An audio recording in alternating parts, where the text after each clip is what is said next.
Welcome to the Reconnected.me podcast with Lucy Lichtenstein. That's me. Who are we as humans and beyond that? What is our nature? How do we reconnect to the deepest, wildest parts of ourselves? How important is tribe and community? What is our natural design when it comes to nutrition, movement, sleep, and our environment? What about self-love, rewilding, philosophy, or following your bliss? It's here that we discuss all this and so much more on conscious living in this safe space where all ideas and perspectives are welcome.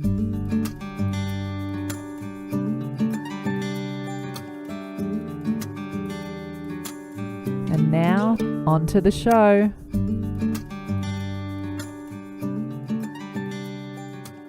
Hi everyone, welcome to the Reconnected.me podcast. My name is Lucy Lichtenstein and you can find me at www.reconnected.me. Today I've got an amazing guest on the show for you. It's none other than my brother from another, Fouad Kassab from Quirky Cooking and A Quirky Journey. Hi Fouad. Hi Lucy, how's it going? Good, how are you? Great, thanks for having me on the show. Of course, it's a pleasure. So Fouad and I met about 5 years ago at a paleo meetup, and I think it was a Korean barbecue dinner, wasn't it? And It was funny because we kind of felt like we were just meeting up with an old friend or even just talking to a reflection of ourselves, and we've really been friends ever since. So, thank you so much for coming on the show. I'm super excited to just, share this conversation with everyone because there's a lot of wisdom and heart and knowledge that you embody. So thank you again. Thanks for having me, Lucy. And I just have to say the same about you. Like just seeing you achieve all these things that you've done over the years, from the businesses that you've run and now doing the website and the podcast, and just seeing that you're creating these places where you can share the information that you've gathered over the years, which is very, very valuable for these times that we live in. Yeah. So very proud of you and very happy to be part of this. Yeah. Thanks. Thank you so much. It means a lot coming from you. I love it. Thank you. So, Fu, can you share with us your story? Because it is very, very interesting. Would love for you to share what you can with everyone. Yeah, all right. So it's a long story, and I'll try to make it brief. But it's definitely, like most of us, our stories begin before we were born, and the same as it is for me. So I was born in Lebanon in 1980, and that was the peak of the civil war. So even during my mom's pregnancy, she was going through severe stress, and there was a lot of problems with getting like fresh food and things like that into the country because of the war. A lot of the calories that we were getting were coming from things like foreign aid. So a lot of white sugar, white flour, ultra pasteurized cheese, spam, that kind of stuff. And I was born into that world, which was incredibly difficult for everyone around me. I didn't know any better, but this was the world that I was born into. And in 1985, war really came very, very close to our home. We had to leave, and we became refugees within our own country, and ended up moving up north to a safer part of Lebanon. And during that time, I was an obese child. I struggled a lot with my health. I started getting inner ear infections early on, maybe at around the age of 11 or 12. The doctors were giving me antibiotics to try to treat my illness. I remember for a couple of years I was getting maybe 6 months of the year with antibiotics. And that was quite detrimental to my health, as we now know. Like a diet of refined sugar, refined flour, and preservatives and antibiotics is, if you want to make someone sick, you can just guarantee that they'll get sick if you give them that kind of diet. And that's what happened to me. So it was an illness that started off manifesting early on with the with the obesity and then the ear infections. And by the time I turned 17, I started getting systemic acne that started on the top of my head and then moved throughout my whole body. It was called folliculitis. Basically, I had acne at the base of my hair follicles, and I had to get more and more antibiotics to treat that. And then I developed eczema as well, and I needed steroid creams to treat the eczema. So this was a daily regimen: eczema and cream, like steroid creams and antibiotics, to be able to live. And it was, as you can imagine, for a 17, 18-year-old, this is not something that I wanted to experience. It was quite a difficult part of my life. I also was in transition between school and university. I didn't know what I was going to do. I wasn't going to be able to afford going to a university in Lebanon, so it was extremely stressful for me. And cut a long story short, I managed to get myself to Australia to study software engineering here, and the Australian doctors weren't much better than the ones in Lebanon, so they continued with that diet of antibiotics and steroid creams. I saw so many specialists here, hoping that maybe I'll be able to find someone who can tell me, hey, this is what's wrong with you, and we can fix it. Because I was looking around at everyone around me, and people my age seemed healthy.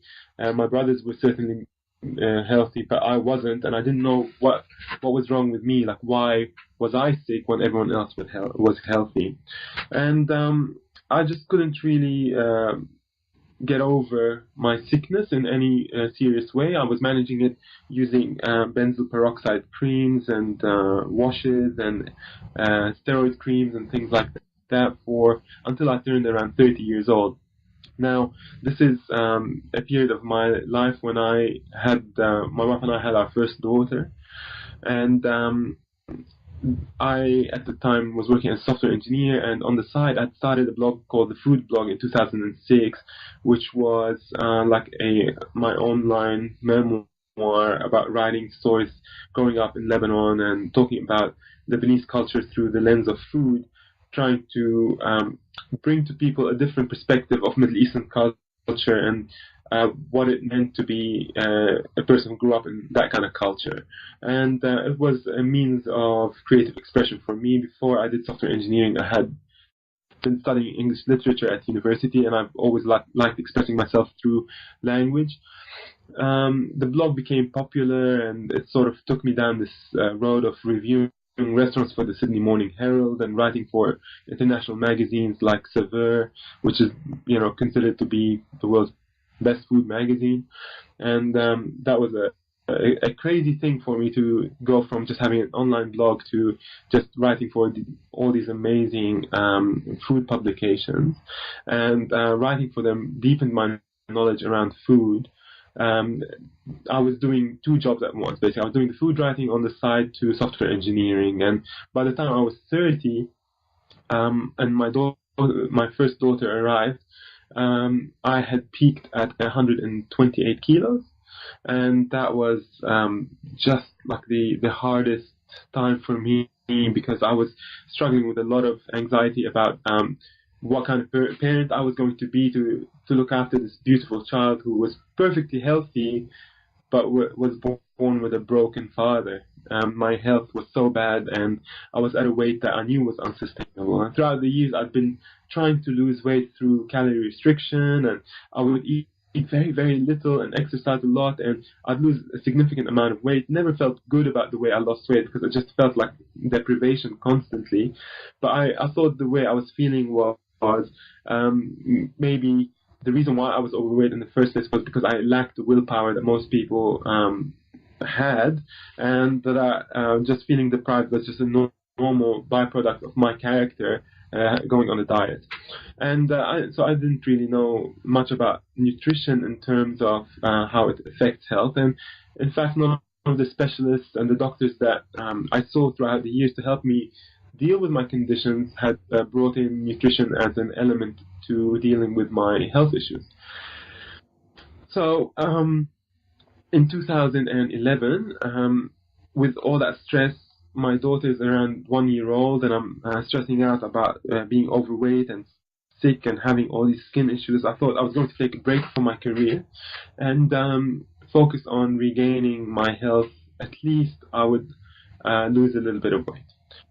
I thought if I can't manage the skin issue, which the doctors are telling me, hey, it's your genetic luck, there's nothing you can do about it, you're going to have to continue to medicate for the rest of your life to be able to manage this problem. I thought, well, at least I can lose some weight, so if my daughter's crossing the street, I can actually go, after her and stop her from doing it, because at the time I was so heavy I couldn't move right.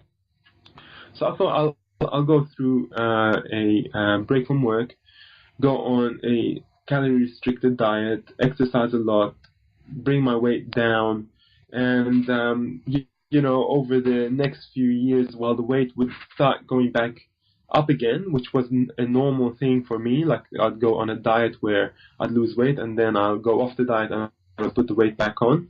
And I thought, by the time that happened, my daughter would be at an age where she can look after herself. I don't have to run after her on the street. So I thought that, hey, that'll be good enough. I can get it to that phase and I'll be fine, And so I quit my job, and as luck would have it, if that's what you want to call it, I'm not really sure what it is, but I think with my intention being set on really taking time to find a way to get healthy and happy within my own body, I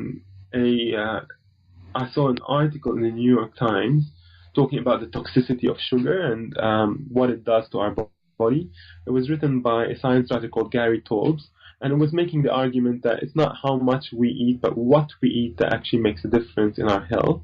And he was making the argument that weight gain is a hormonal effect, not a caloric effect, which means that it is controlled by our hormones. So if we eat too much carbohydrates, we will produce insulin, and insulin is responsible for letting muscles, informing them that there's an abundance of carbohydrates that need to be burned, and it tells our fat cells to store any fat that there is in the bloodstream, and also to keep holding on to any fat that they have within them until the sugar is dealt with.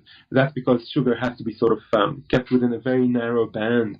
If you get too much blood sugar, you'll get hyperglycemic, and if you get too little blood sugar, you get hypoglycemic. Whereas fat can be stored inertly in fat cells, and the body preferentially wants to deal with sugar because of toxicity, and puts the fat aside and will deal with it later. And historically, that's been a good thing for us, because we would put on weight during the times of abundance of spring and summer, and then during winter, when times are lean, we'd burn the fat off because there aren't any carbohydrates, and we'd be able to, our insulin would naturally drop, and we'd be able to access our fat storage. And that was the argument it was making in the article, and it was saying that the caloric myth was just that. It was just a myth, and it wasn't really true, that you don't lose weight by eating too little.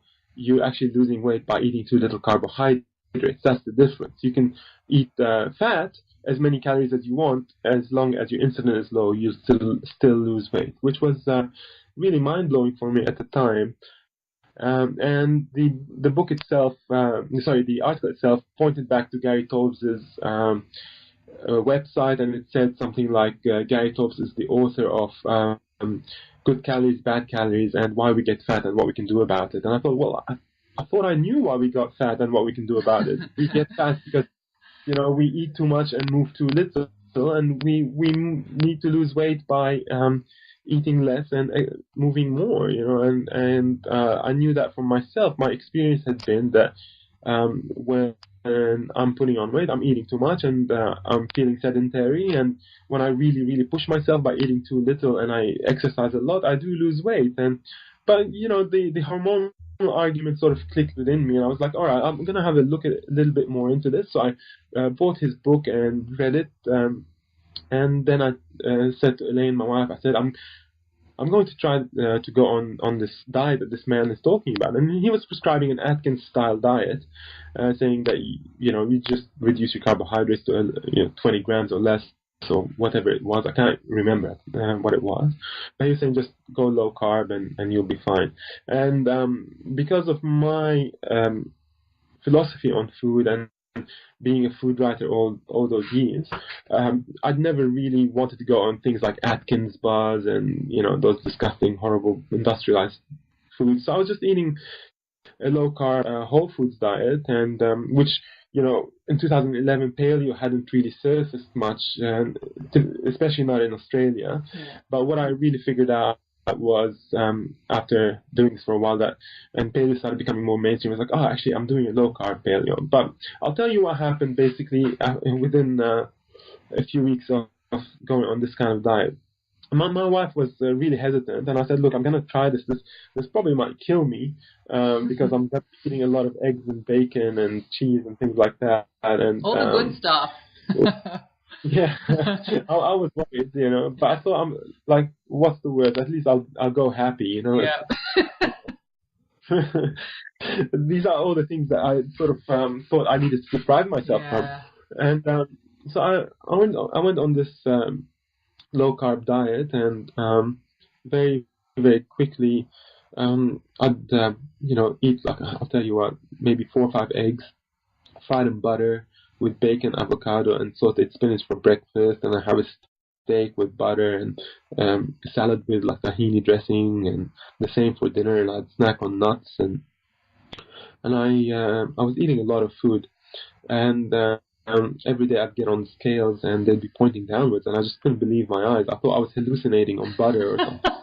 Too much butter. Yeah, like I think something's going wrong here. This can't be right. And what happened to me as well, apart from the weight loss, was I think around the 2-week mark or something like that. I hit what they call the low carb wall, or you get this really you go through a bad couple of days where you feel exhausted, and it's those days when your body that's been used to burning sugar has depleted all its sugar and has been really, really struggling to manufacture energy for you using fat, and it just almost like gives up during those 2 days, and it's just exhausted. But what it does is it upregulates the mitochondria, which are the energy centers of our cells. It upregulates mitochondria that are capable of burning fat.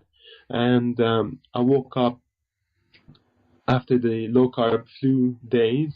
I woke up one day and I felt absolutely amazing. I was full of boundless energy.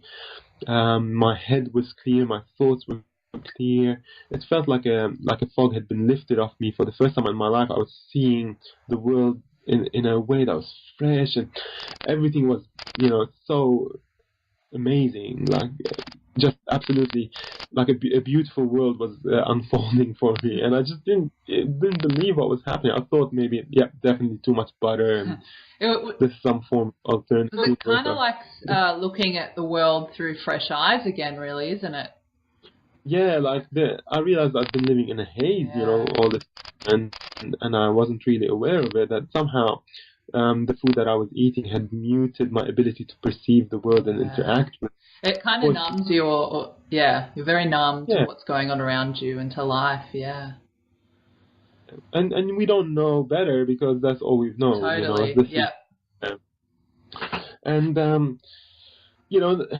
so I've got this boundless energy, mental clarity, weight's going down, and then also my skin started clearing up, like the acne reduced and reduced, and the eczema reduced and reduced, and it was like 95% better, and it was just through dietary intervention, and I was just blown away by what was happening to me. I couldn't believe that this was, addressing so many problems, because the doctors had never brought up the possibility of dietary intervention to actually address skin issues. They never said anything about, food being a possibility to help me as medicinally. And, looking back at it now, it makes me laugh because, they were basically saying, here, there's nothing I actually had asked the question, like, is there anything I can eat differently that would help? and they all dismissed that idea. And it was them saying basically, no, don't. Doesn't matter like the 3 kilos of food that you eat every day, but here have this tiny, pill through the same, pathway that the food follows. But that's gonna have a profound impact on your health. But the food's gonna, well, it doesn't matter what you eat, like just eat healthy, like, and they leave it at that. And they completely dismiss the healing power of food. And for me, well, I don't know, within a year I'd lost 24 kilos, and I've maintained this, like, continued with the weight loss and maintained it since 2011, which is statistically known to be mostly impossible. Like, most people will put on any weight that they lose within the first year or two after they've lost it, and they put it back with a vengeance. But for me, that hasn't been the case. I've been metabolically stable and still feeling really good. And it created this kind of change in me where I was just so overwhelmed and overjoyed by the change that happened in me that I needed to share it with people. And I started learning more and more about why this happened for me and what it is that brought me to this place of health and wellness, and why hasn't this been talked about? Why aren't we telling people to eat this way? I looked, into the science behind all these things, and educated myself so I could understand what was going on with me, and so that when people saw this change, and it was such a drastic change that everyone was asking me what was going on, I wanted to be able to share with them a convincing argument that this is something that they should look into themselves. And of course, my views over the years have changed, but this message took root in me that I needed to share this with people. In 2014, I started a restaurant called Chickpea in Summerhill, which was a gluten-free whole food restaurant. And I was cooking Middle Eastern food based on these principles of whole foods and eating natural foods and minimizing refined carbohydrates and things like that, and just focusing on natural foods. In 2015, the restaurant did really well. The Sydney Morning Herald called us one of the best pop-ups of the decade, and that really sort of catapulted me further into this world. In 2015, I started another pop-up restaurant with Oz Harvest called Baraka in Piermont, and that did really well as well. And this one had a social bent to it, where not only was I bringing the message of whole foods through what I was cooking, but we were also having part of our profits go to Oz Harvest to help in reducing food waste for the Sydney area, and bringing food to people who need it. And we also had some of the youth, the underprivileged youth that train in Oz Harvest kitchen. They came through our kitchen for training as well and worked with us.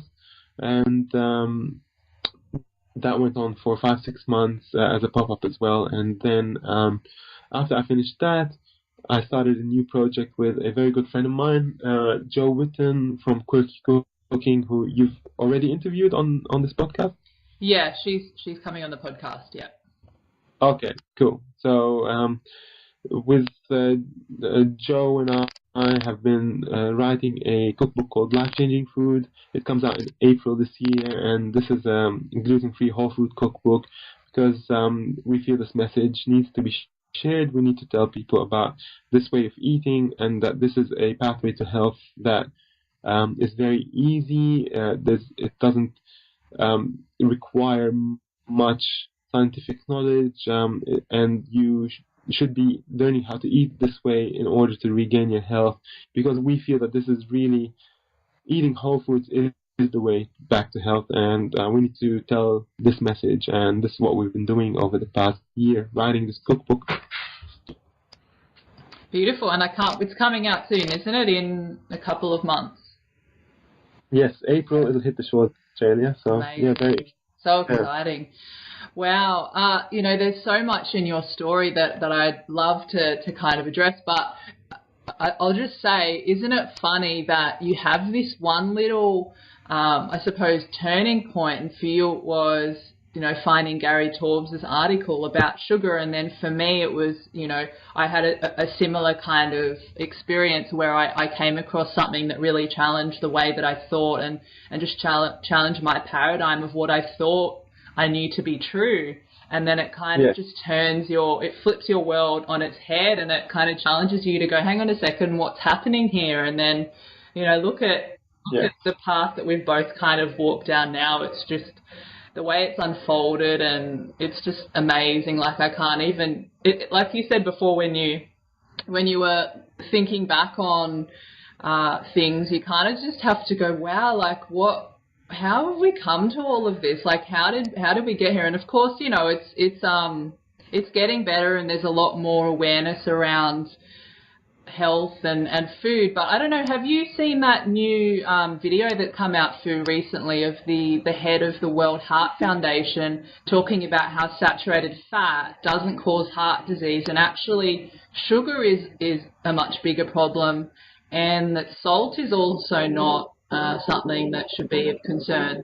I've seen it in the last few days recently, but yeah, it's huge. And he talks about, it's on YouTube, and I think it's also on Dr. Malcolm Kendrick's website, who wrote one of the books. I think it's like The Great Cholesterol Myth or The Great Cholesterol Con, and he does like a whole write-up on it, and he basically addresses all these things that, we've been talking about for so many years. It's all coming to fruition. So it's really amazing. Yeah, that's something that is incredibly exciting to see, that the world is actually shifting its view. Yeah. And this is really it's really in line with what we know how change should take place. Like it takes place at an individual level. Yes. And individuals take on a paradigm shift, and they go, okay, well, actually what I know might not be true, so let's really look at other possible options. And that's a very, very hard thing for people, because we're faced by paradigm shifting concepts all the time. Yeah. But we don't change all the time. Yeah. So when that does take place, and it actually hits the correct notes, and people find that change that has happened for them was so beneficial, they start spreading the message so strongly, and then it catches on like wildfire. And then you find that at the grassroots level, where people like you and me are talking about this message for years now, and now it's filtered its way all the way up to where it needs to, so that it can make top down change. So it goes bottom up, and top down as well, which is like a great thing to see. And it's very exciting for us. But like one of the things that I sort of worry about again now is that this macronutrient argument, like carbohydrates and fats shouldn't be aren't bad for you. Well, some fats are bad for you. Context. And well, that's right. And I think like sugar is bad for you. Well, some sugars are good for you. Yeah, exactly. Like it's not. Yeah. It's taking away from the message of whole foods, of looking at things as a whole rather than breaking them down into the sum of their parts. And I think, like you and I have talked about before, that whole idea of nutritionism that Michael Pollan talks about, where you break it down to all the components that it's made of, but it's kind of missing the point. But then, having said that, it is, I suppose, a step in the right direction, because it is raising that awareness. It's making people look at what they're eating, and hopefully, baby steps, I suppose it is. Yeah, like my only concern, well, I have many concerns, but my most immediate concern about like a message that says, well, fat's good for you, is that they start taking out the sugar from products, replacing them with like fake sugars. Yeah. And then on top of that, instead of using like healthy fats, they're using something like genetically modified soybean oil. Yeah. And they're like, high fat, low carb, blah, blah, blah. And then and then we've got the same problem in our hands again, Exactly. Yeah, it's so true. It's so true. So for, you and I have come to very similar ways of looking at health and of life. And, part of that has been looking at life, or looking through an ancestral lens and having that ancestral perspective. Are you able to go a little bit deeper into that for everyone? Yeah, sure. I mean, I think everyone should have a guiding philosophy within their life. I think it becomes really helpful when you're living life based on a defined philosophy, and that's something that most of us don't have. Most of us are born into this world, and we just inherit the unspoken philosophy, and we take it to be our own reality, and we live by it. So we just live by the myths and ideas of the cultures that we've born into, and we never take the time to think whether they're correct or not, and until we're faced with an issue where reality is actually challenging our views, and then sometimes we're pushed into a paradigm shift like the one I was talking about. So for me, for instance, my philosophy was one based on science that had been influenced by big businesses and personal philosophies, like, we talk about Ansel Keys and his low-fat ideas and all that. Yeah. But I find that when I discovered that the way I was eating was in line with what the paleo diet was talking about, I started looking a bit more into the paleo diet itself, and at first I was sort of hesitant to label anything I was doing with paleo or whatever it was. So paleo was my first entry into looking at an ancestral view of food and lifestyle. And the idea is that we've been a human species on this earth for, hundreds of thousands of years, millions of years. We don't really know. I don't know. But a very long time. And we know that the current mode of thinking is relatively very, very recent, and that for the majority of our lives on this earth, we, as human beings, we've lived harmoniously with nature, and our habits and our ways were ones that were adapted to our environment, which was a natural environment. And therefore our genetics and our emotions and our psychology, they're all adapted to ancestral ways. And when I say ancestral ways, there are many different ways of hunter-gatherer tribes, or even early agricultural people. They lived in very, very varied ways, but their connection to the earth was present. They ate natural foods, and they had very specific habits, like, for instance, sleeping with when the sun sets, and then waking up in the morning, and not being exposed to blue light at night and things like that, of course, because that technology just wasn't there.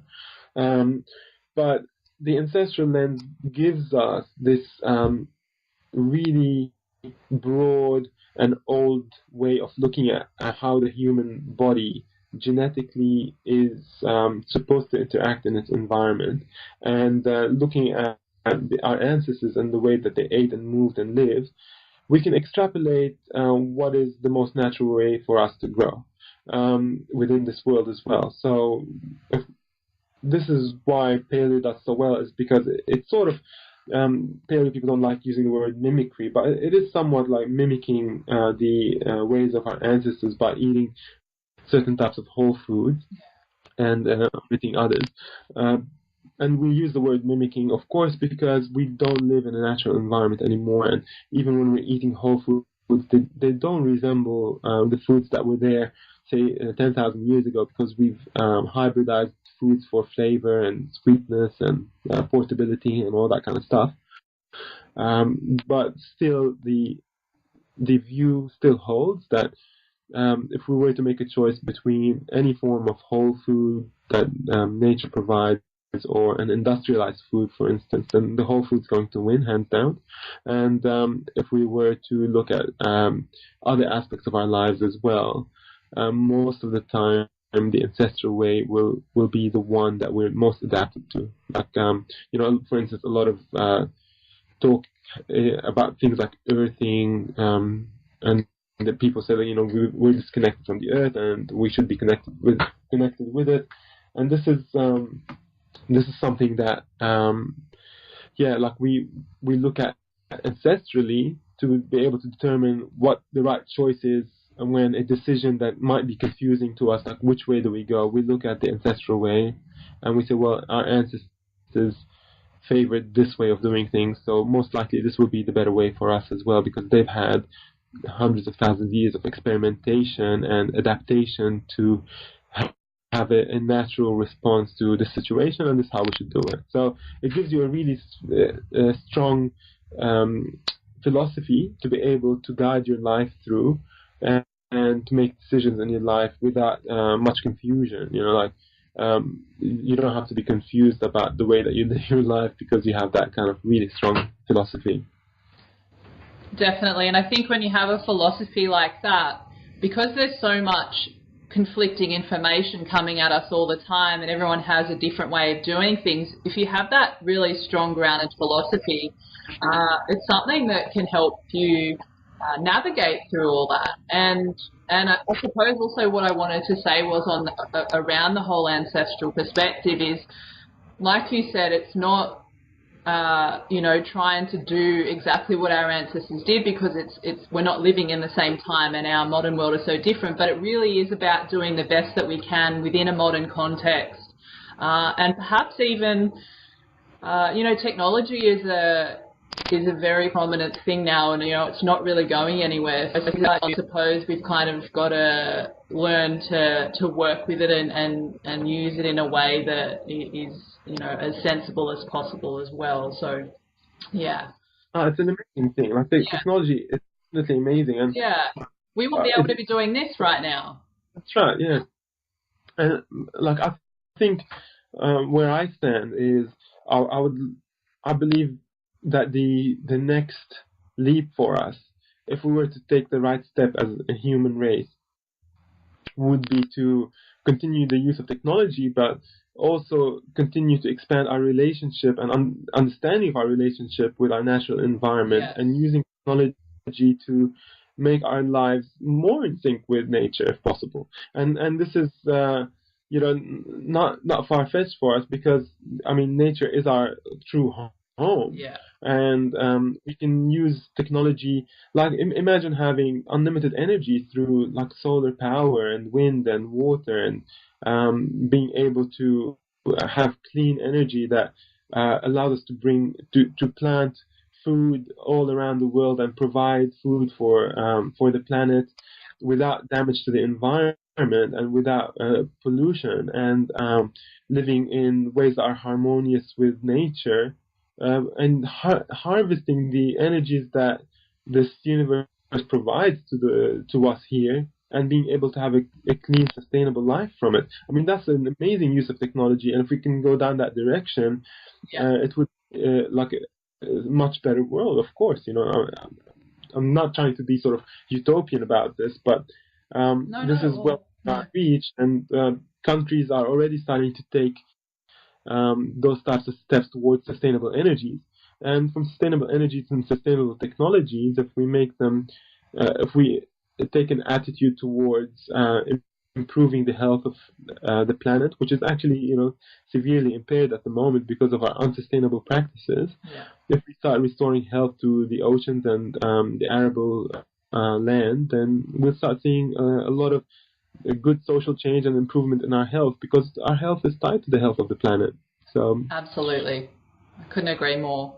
And we just talking about nature now, I know that's something that you and I, we talk about a lot, and it is at the very heart of our philosophy and how we live. So can you go maybe a little bit further into what nature means to you? So it's kind of hard to articulate, because like my understanding and relationship with nature grows deeper all the time. Exactly. And even something like the way we talk about the ancestral way of living, this is not something that our ancestors actually discovered on their own. Their lives were shaped by nature. So the ancestral view is nature's way for us. So the way that they lived was the way that nature had forged an environment which fostered a certain attitude towards life, and a certain skill set, and a certain way of eating and living. So the landscape in which the ancestral way lived was the natural landscape, and we know that our environment impacts our behavior. So nature is then truly like our mother in that sense. Yeah. It provides our way of life. We are born out of nature. We're given food through nature. We're giving healing through nature. We're giving amazing beauty through nature, and we're giving ways of life through nature. And this is, it's not something we can dispute. It's the truth, Yeah, we are nature. We're a part of it, and I think that we've become disconnected from that. This is, to me, the bigger problem that we have as a civilized world is the disconnection from nature. And we talk about individual individuals who are sick, and we say this person is sick. I believe most of our sicknesses come from this disconnect with nature. And I believe totally, to put it this way, we take a vitalistic view towards systems. Yeah, when we say that let's say your body's sick, and we go, doctors usually have a very narrow view, and they focus on the one thing, and they're reductionists. They should be looking at the whole system in our body, and they should be saying, well, why does that person have that disease? Not just let's treat their kidneys or let's treat their skin or what was happening to me. We call that a reductionist view, and then we ask for like a more holistic view, and we say, let's look at the person as a whole. But I think that's a reductionist view as well. I think let's look at the system as a whole. Yeah.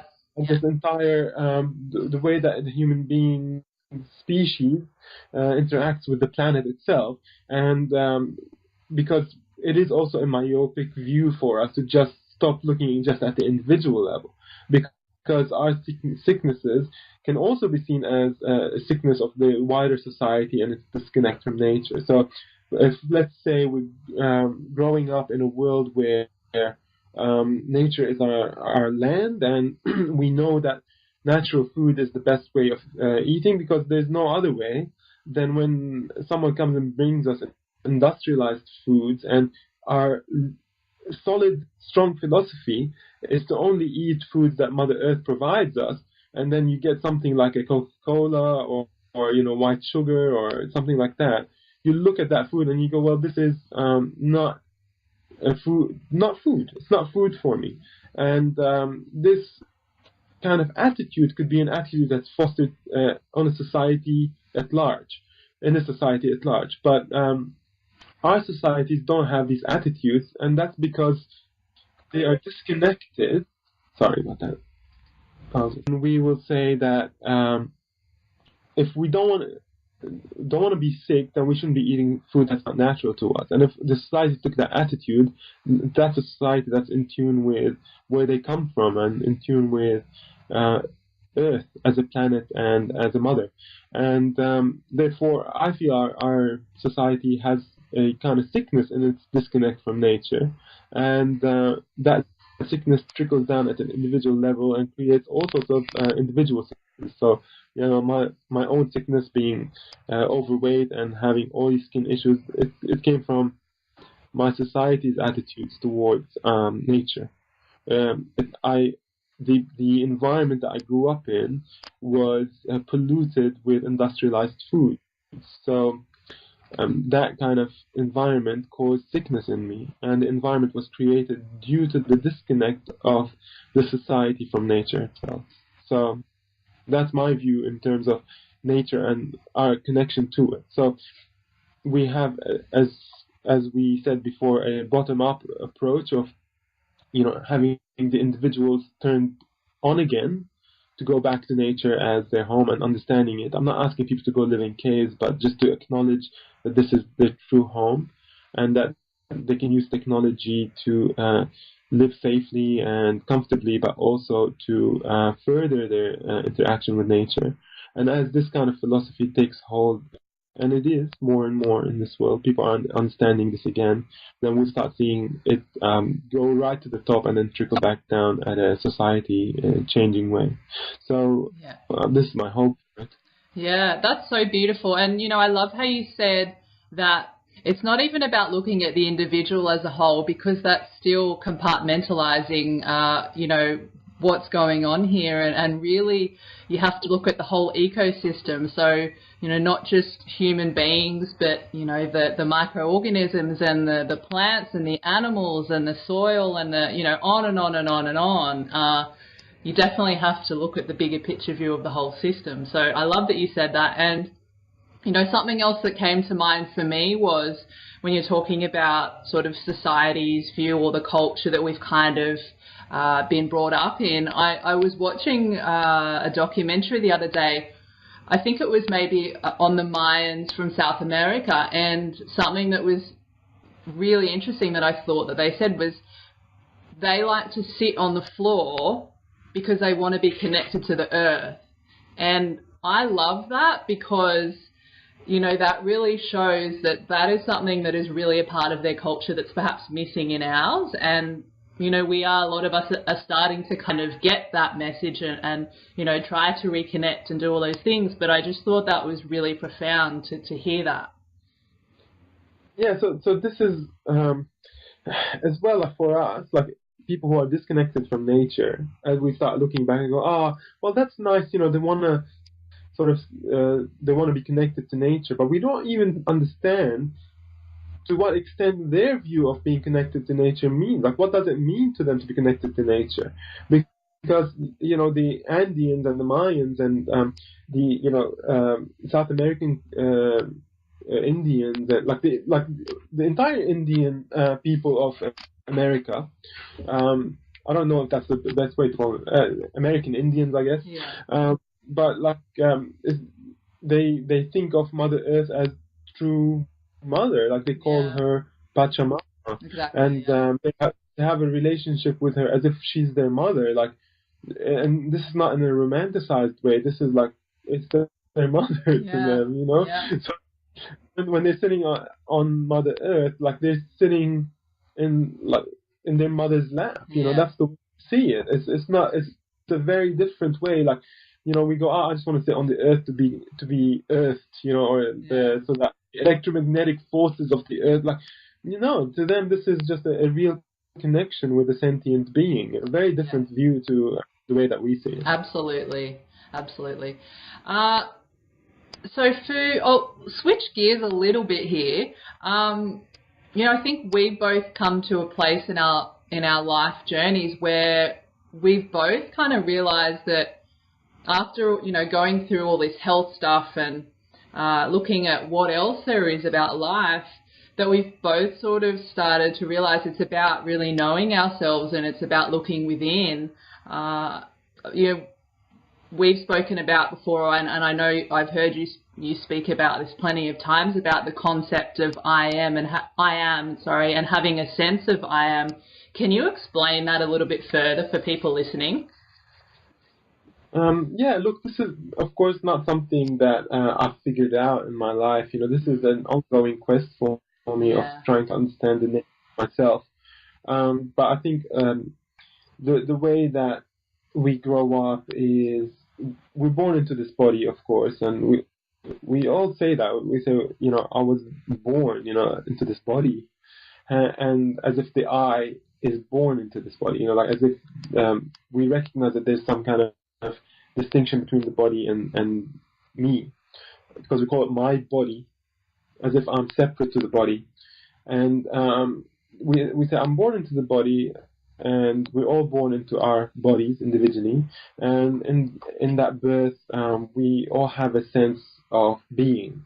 This is the most natural sense to us is the sense of knowing that we exist. It's not something that you have to prove to anyone. When you look at that feeling of being for yourself, that's probably the most solid thing that you can count on in your life, is that the most intimate knowledge and the most available in the moment knowledge is the knowing of your own existence. So we know this, and it comes to us in the feeling of I. It's the feeling of me, who I am. Undefined. That feeling is just there. And as we grow up, we start forming ideas about what this I is. So, we start going, the body is the closest thing to us. It's the one that we feel navigates us through this world. So we start associating that feeling of I with the body, and then our minds become more and more complex, and our parents address us as Lucy, do this, Lucy, don't do that, Lucy, you're so nice, and all that. So you start going Lucy, I, Lucy, like body, mind. What this is what they're addressing. So you associate that feeling that you have of yourself to being the feeling of I am, being the body and the mind, and then that takes root at a very, very early age, and we go on through our lives living as if we're that's this end of story. We are the mind and the body, and that's all that we are, and we don't need to even look at it. And then we go on and live our lives in this world, and most of our looking happens externally, and we don't try to question this most fundamental concept, because the first concept is that concept of I am. We draw a picture of what we believe that feeling of being is. We associate it to the mind and the body, and then we build our entire world based on this relationship between the perceived self and the external world. And then this whole world comes to being through that relationship. And most of us would spend a very good part of our lives. A lot of us will never actually even look at what that I am is. And a lot of us do look at it later on in life. We'll come to a place in our lives where looking outside for answers, we feel that has been depleted for us. So we can't find any answers anymore to our life's quest. And for all of us, I believe our life's quest is a quest for happiness. I know that this is what everyone is looking for in life, and we look at it in different ways and in different places. And we want to be happy. And we're not talking about fleeting happiness. We're talking about a happiness that we somehow know instinctively that there should be some form of happiness that if we come to it, it will never leave us. That this is the kind of happiness that will stay. It won't be fleeting like the other times where we met this person and we felt happy around, or we bought this new car and it made us happy, but then it went away. These are fleeting types of happiness, and we feel like our search is for a more persistent happiness that stays with us and becomes our nature. So this is what we seek in our lives. So when we start looking internally and questioning that most basic of concepts, which is what we hold at the deepest and most intimate of concepts of being the mind and the body, and we start questioning that, it's actually surprising what we find, and it's not what we think. I mean, you'll find out that truly you do have a relationship with the mind and the body, but both the mind and the body are being perceived in you from a place of looking, and this place is the place of spirituality in us. This is the place that every single religion talks about, and it tries to point you back to. And religions are cultural attempts at answering the fundamental question of being, and we have as many religions as we have cultures, and I actually like to believe that we have as many religions as we have people, because every person is their own religion. Whatever they do is, even if they think themselves to be atheists and believe in nothing, then that's their belief system, and their belief system is their spiritual belief system. So even if you don't believe in spirituality, that's your spiritual system of belief.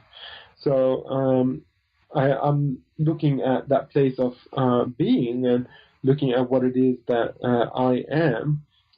You start really actually being amazed at the fact that whatever it is that you are has the effortless ability to perceive this entire universe through the five senses.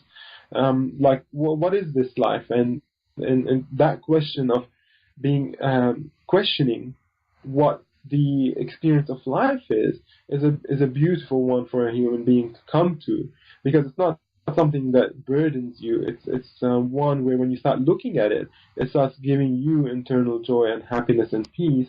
It doesn't need to come in any kind of color, and it doesn't need to come with any kind of answer even. It comes with its own reward just through the question itself. Just by looking at the question, there's a feeling of release in us from looking for an answer. The question is the answer itself, I find. And for those of us who take enough time to be still and empty within ourselves to uh, uh, question the sense of being, we'll come to it naturally. All of us would, because it's the same place that you will come to, that I would come to. And when we get to that place, it feels familiar, and it feels comfortable, and it feels peaceful, and it feels like you want to be in that place more and more. And it's not a place of disengagement from the world, where who you are beyond the body and the mind isn't some kind of something separate to the world. It is part of the world equally as the rest of you, but it's also a part of you that is just really peaceful. And it's a part of you that's beyond the thoughts that give us a lot of anxiety in our lives and a lot of seeking for happiness. The happiness is already present in us, but we have to look beyond what the thoughts are asking us to look for in terms of happiness, and just be with the sense of our own being, and realize that our peace and happiness are already there. You have such a beautiful way of articulating all of that. I think I've said to you before, because these are the types of things that I've come to as well, but I can't explain it as well as what you just did then. And you're right, like this love, this peace, this blissfulness, this happiness, this is what we've always been. This is like our default state. And I suppose going through life is a journey of realizing that and getting back to that, which is interesting, because it's kind of like going the long way around, but I suppose that's also what makes life interesting. And that's, we grow and we learn and we experience, and it's beautiful. Yeah. It looks like a cruel game, for the outsider, like all this stuff, all this pain, and it's a beautiful one. Yeah, so, absolutely. All right, well, okay, so we're coming towards the end of the show, but I think we do have a bit of time for a quick bonus round. So these are questions that I ask everyone that comes on the show, Fou. So we'd love to know what inspires you in your life right now. What's exciting for you? So many things, really, but one of the things I'm really excited about now is to learn more about medicinal plants. Yeah. So one thing that I have a podcast of my own with Joe, and we had a great podcast with a herbalist the other day, and she was talking about different types of medicines, and she was saying that white willow bark, which is the tree that aspirin is extracted from, or was extracted from originally, doesn't have the side effects of aspirin. So when you take aspirin as an isolate, it will damage your gut lining. But if you have white willow bark, it has all the anti-inflammatory properties of aspirin, but because it comes with these tannic compounds in it, like the bitter parts of the bark, those ones protect your gut lining while the aspirin does its job as a medicine. And it's, it inhibits the production of prostaglandins and lowers your inflammation. And so it's kind of like having, when you have cofactors and when you have a whole food, and everything that you need is in that. It's the same thing with the herbs, right? When you get it in that form. That's exactly what you're away, right? Yeah. Because I was like, oh my God, whole food medicine. This is, and so I went and got some, I went to a herbalist. I was just in the Blue Mountains for just a day trip, and I saw this herbalist. I'm like, I called her up and I said, hey, can I just come and get some white willow bark off you? Or do I need to do something? And she's like, no, you can just come and I can give you some. And so I went and got some white willow bark off her, which is this brown liquid that's slightly bitter, and you take a teaspoon's worth of the stuff, and I put it in water. I drank it, and this feeling of well-being and decreased pain came over me, and I felt really great. And I've been taking it as an experiment for the past 2 weeks, and it's improved the quality of my skin. It's I have scoliosis, which gives me back pain, and that's reduced massively. It hasn't, like, my digestion is still good. I feel great on it, and I'm just like blown away by the ability of these plant medicines to help us, and it makes me love Mother Earth more and more, and sort of want to know more about other types of herbal medicine as well, because I believe that we have everything that we need in this planet to be very healthy, and it's just a matter of reconnecting and reclaiming our the knowledge that these people who studied herbal medicine, they had like herb lore in their culture. They understood about all these things.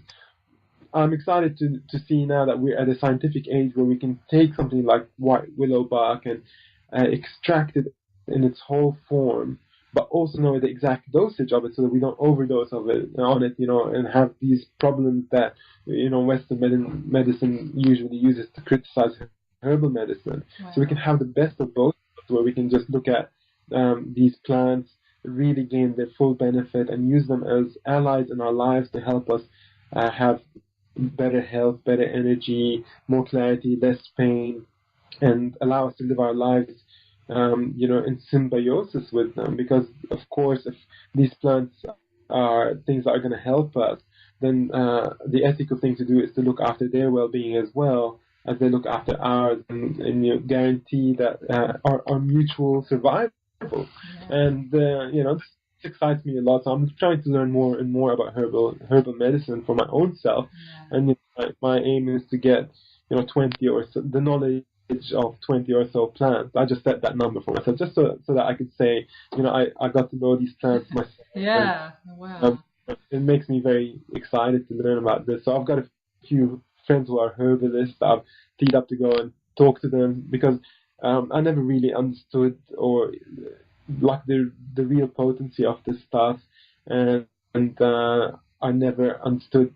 I never had this view of nature's medicine until recently. This is a recent part of my life, and I'm excited to learn more about it. Yeah, wow. So that's the white willow that you mentioned the other day. Okay, I hadn't heard you speak about that yet, but isn't it amazing? It just goes to show it's the intelligence and wisdom of nature that has left these things for us around here the whole time, and it's about us using them in our lives to be healthy. And yeah, I just wonder, with the herbalists that you're talking about, I would assume, are they also into like the medicinal mushrooms? Because as you know, like that's a huge part of me on that whole plant medicine, although fungi, I mean, I suppose they're different to plants, but they do also offer us healing and health as well. Especially the Chinese medicine ones that, the reishi and even the chaga and the other ones like that too. Yeah, I haven't spoken to her about the mushrooms. I think she's trained in Western medicine. Yeah. Medicine, which is not really. I don't know if mushrooms play as big a role in that. I don't know. Yeah. But we didn't talk about the mushrooms at all. Yeah. But yeah, like something like chaga, which is an adaptogen that, like if you have a hyperactive immune system, it will slow it down, and if it's too sluggish, it will back up. I mean, that's an incredible medicine. We don't have anything equivalent to that in Western medicine. Nothing Not has at all. Yeah. Where like it just regulates you. It's either an upper or a downer, Yeah. His way is so clever. We have these organisms that can regulate us, and this again goes to show us, like, people will come at this with a lot of hesitation, and they go like, why would you need plants? Shouldn't you be able to be healthy without plants? Well, plants are food. Yeah. It's crazy. Yeah. So should we be able to be healthy without food? Like, I don't know. It's if you start seeing medicinal plants as something that should be part of your life all the time, and you can create this kind of relationship with them where they're supporting your life to be the best version of yourself, I think it's an exciting thing to come to, to actually realize you have these plants available to you, but you've never really looked at them because you've always thought that medicine was something that you should just keep for emergency, because that's the Western view of medicine, that you just take a pill for an ill rather than you taking it to improve yourself. And we all know that if we're feeling exhausted, that maybe it's a good idea to have some like sweet potato or a banana or something like that, because it's got like the carbohydrates that give us the energy. And so why isn't it something that we go for if we're feeling pain, to just use, say, white willow bark? And the idea is we equate it with Western medicine, and we realize in Western medicine that nothing, you don't have a free ride in Western medicine, that everything that you take actually has a side effect.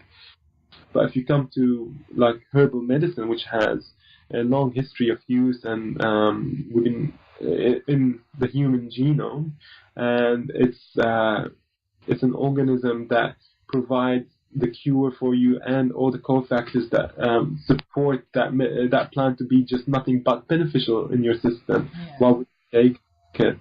Yeah, absolutely. And I think also on that, when you're saying that people are like, well, why would you want to eat these plants? Like, we maybe not seeing them as food, but if you even think about having that as much diversity as you can, then having plants in addition to the other food that you eat, it allows you to have that diversity of species of microorganisms as well, which are really important for our microbiome. And I think that's also something that we've lost a lot of as well, because of that disconnection with nature that we've talked about. Like, we're not consuming those diversity of species like we used to, and we're also not connecting and being in contact with that diversity of species. So I think like these medicinal plants that you're talking about, that's another way to be able to get to that more of that diversity of species, and also have more of that connection to nature and to Mother Earth.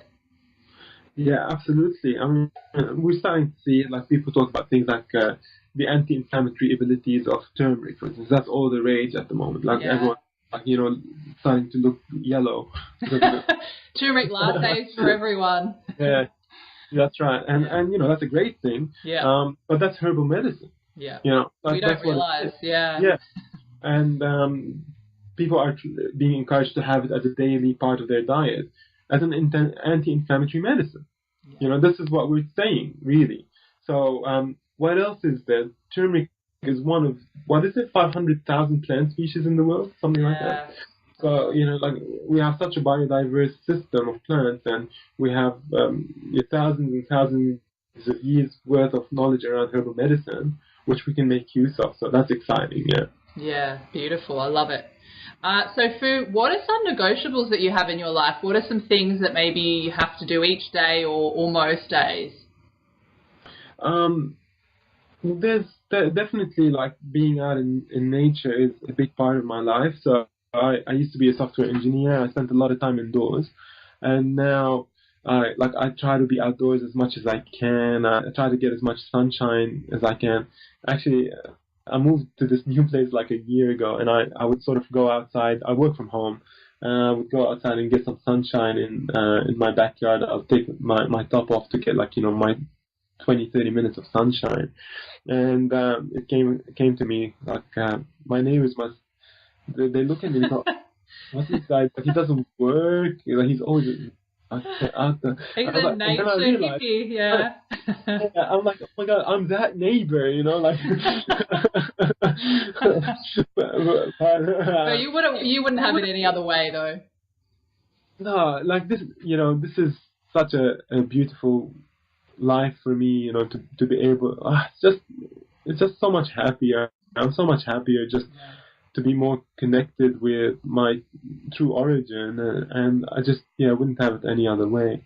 But, everything that comes with this kind of lifestyle, whether it's like moving my body, trying to improve my balance, and just then going to the reserve next to my house, which is like a beautiful reserve called Bidjigo. I took you there, actually. You saw it. Like, yes, beautiful. Such a special place for me. I'll just go there and I'll just sit down and just be in the forest for a while, and just in that just disconnecting from the connected world.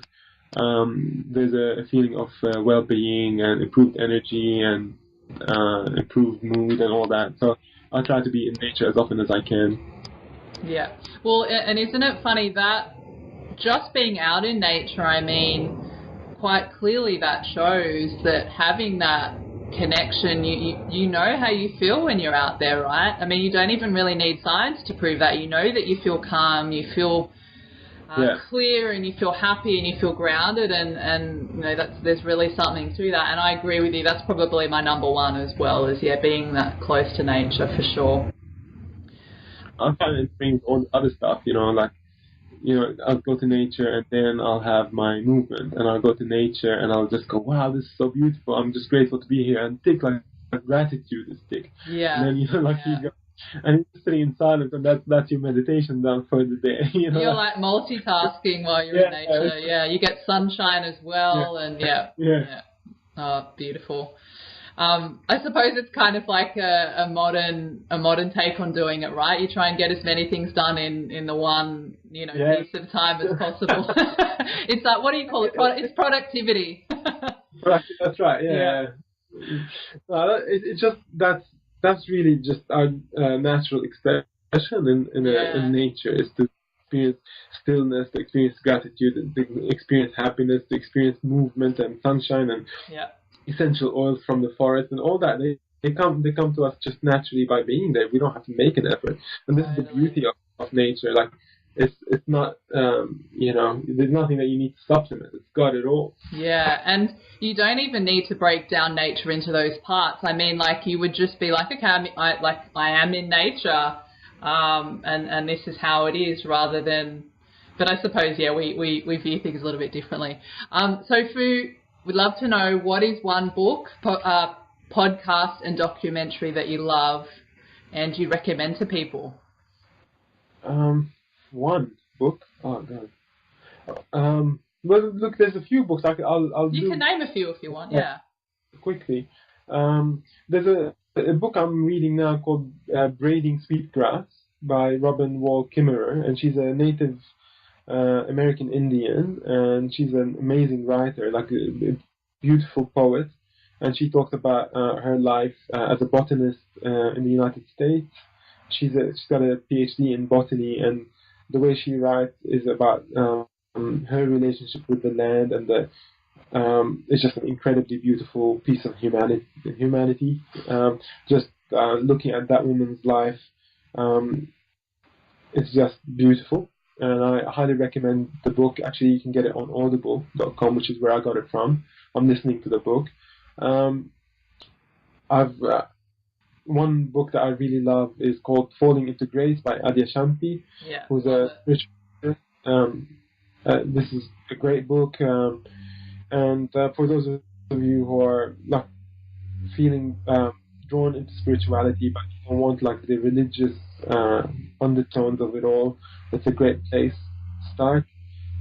There's also a book that a friend of mine, who actually just called me while I was talking to you now. Like, I just got a missed call from him. I haven't heard from him for over a year, and he just called. He gave me a book. His name, the book is called I Am That by Srini Sagadata Maharaj. He used to be a tobacco salesman in Kolkata, I think, and I'm not sure which part of India, but like this man became a spiritual master. He was illiterate, but then through meditation he achieved a state of awakening, and the most beautiful words came out of his mouth. And the book is just a series of questions and answers between people who came to visit him over the period of years while he was alive, and they talked to him and asked him questions about life, and he would answer them. And the language is beautiful. It's just absolutely beautiful. Don't mistake it for metaphorical. The man is actually talking from a place of seeing rather than like a place of poetry. So it's a fantastic book to read. I've actually just started reading that after a recommendation by you. I found a PDF of it online. Yeah, that's right. It's freely available. Book. If you have a podcast or documentary recommendation, only if you've got one. Yeah, I've got heaps. Okay, cool. So podcasts, for those of you interested in this kind of going back to a more natural way of living, Lucy, you would probably mention this podcast on your podcast, but it's called Rewild Yourself by Daniel Vitalis. Yeah, one of my favorites. Yeah. A really good podcast for like general stories that I like. The master storytellers. It's called Radio Lab. It's a fantastic podcast where they just get into these amazing stories. They'll just the way they report on them, it's just absolutely brilliant. And they cover all sorts of topics. It's not down one path. I have another one I love is the Alan Watts podcast. So he's a philosopher from the 20th century, and he's a very eloquent man who described his thoughts so well that when you listen to him, you like he really, it's mind blowing. I love the way that he speaks and the things he talks about. And there is a Buddhist teacher called Tara Brach, which I love listening to. Her podcast is called Tara Brach, Brach. And what else? I guess if you haven't listened to Joe Rogan, that he's a really fun podcast to listen to. He gets a lot of different characters on the podcast. Very popular podcast, but it's really well worth listening to, especially if you're interested in the topics that he's bringing on the table, and he interviews a lot of different types of people. So yeah, that's one to look at. Yeah. Amazing. Okay. Well, Documentary. Yeah. Sure. I've got there's one called Searching for Sugar Man. I don't know if you've seen it. I haven't seen that one. No. It's so cool. Yeah. It's just beautiful. I don't want to ruin it for you, but it's about this man who was a rock and roll musician, a rock musician in America, and about the crazy career that he's had. I can't even begin to tell you. I don't want to. So please go watch it. All right, I think it's won like big awards. And there's a documentary about a sushi maker in Tokyo, in a Tokyo underground station, called Jiro Dreams of Sushi, and it was voted, I think, like the best, one of the best restaurants in the world. It's this tiny restaurant in a subway station in Tokyo, and the amount of care that man puts into making his food is just incredible. Just the artistry and the discipline and the view of life that he has, it's amazing. You've got to watch it. Okay, sounds good. I'll definitely check that out. So, Fu would love to know, what's the best piece of advice you've ever been given? I guess, yeah, just to, yeah. I think the advice I heard from a teacher called Muji, Mooji, and it was to really question what it is that you are, like that sense of being. Just question what it is and look into it. Don't accept the obvious answer that you think you know. Just really look at who you are and try to come to a true understanding of yourself rather than to accept what you think you already know about yourself. Beautiful. Love it.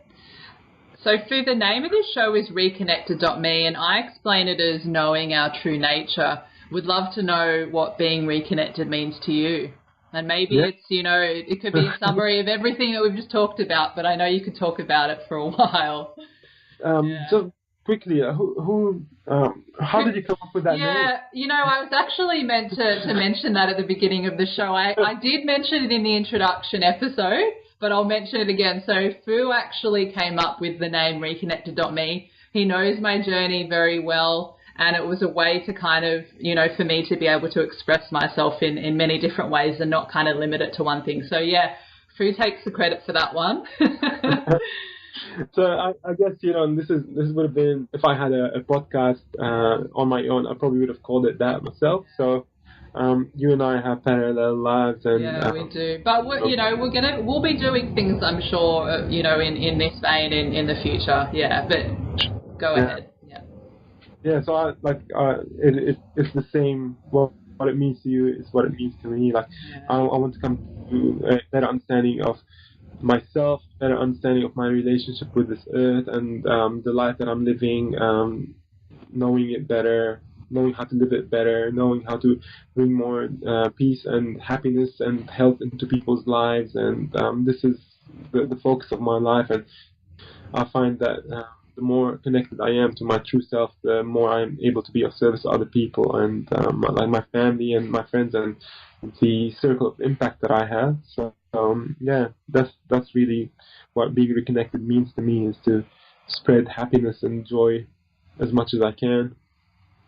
So beautiful, and you totally do. You completely embody it, and it's infectious. I love it. So, Fouad, do you want to let everyone know what you're currently working on, if there's any projects or what's coming up for you this year? Yeah, so my book hits the shores in April. It's a 288-page cookbook, entirely gluten-free, whole food, with methods for the Thermomix or conventional cooking. So both methods are in there. The book is available on quirkycooking.com.au. So you go there, and there's a banner to pre-order the cookbook, which you can do now, and you can get free shipping. Oh, $10. I think it's $10 now for the shipping. Yeah, I think the free shipping ended. Yeah. That did, yeah. So that comes out in April, and I'll be doing like a book launch in May.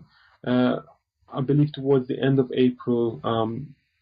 When is it? Yeah, I think the 28th or something. We haven't fixed the date yet, but we're working on a gut health retreat up in the Atherton Tablelands near where Joe lives, for people who want to take some time off and focus on their gut health and to eat well and to de-stress and catapult their journey into health from a place of positivity and a place where they can educate themselves by being around myself and Joe and other people who are well immersed in this world, and it'll give you a lot of momentum for your journey to move forward. We still haven't advertised this yet because we don't have the dates yet, but we will be. Then the book launches in May, and then after that we'll be traveling around Australia to promote the cookbook and do cooking classes and seminars around the country, and maybe New Zealand and some of Europe. I'm not really sure exactly. Amazing! Wow. So that's it. Yeah. Awesome. And you also listen to my podcast, which is called A Quirky Journey. Yeah. So just Google A Quirky Journey and it'll show up. It's on the Wellness Couch, and yeah, if you want to reach out to me, I'm on fouadkassab.com. Lucy, you'll probably put some links in the notes. Yeah.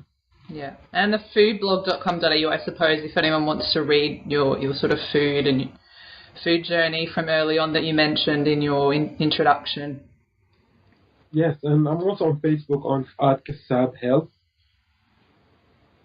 Beautiful. Well, what an amazing show. Thank you so much for coming on. As always, I love chatting with you, and I think I've joked with you before about, conversations that we've had that I wish we would have pressed the record button and recorded a podcast, so we finally be able to do that, which is amazing. I love you, and thank you so much for your friendship and for everything that you do, and I'm so excited and grateful to be able to be on this journey with you. So thanks again for coming on the show, Fouad. Thank you for having me, Lucy. Love you too, and really appreciate being on the show. Yeah, beautiful. So thank you everyone for listening, and as always, you can find me at www.reconnected.me, and would absolutely love it if you're able to head on over to iTunes, subscribe so you never miss an episode, and leave a rating and review. And if there's anyone that you know in your life that might benefit from hearing a conversation like this, feel free to share it with them. And until next time, I'll talk with you all soon.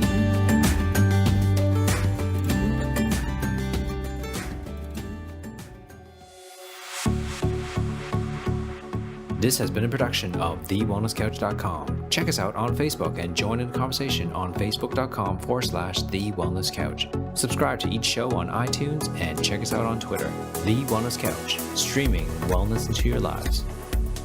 Whilst the Wellness Couch presenter endeavor to provide accurate and helpful information to their listeners, these podcasts cannot take into account individual circumstances and are not intended to be a substitute for health and medical advice from a qualified health professional. You should always seek the advice of a qualified health professional before acting on any of the information provided by any of the Wellness Couch podcasts.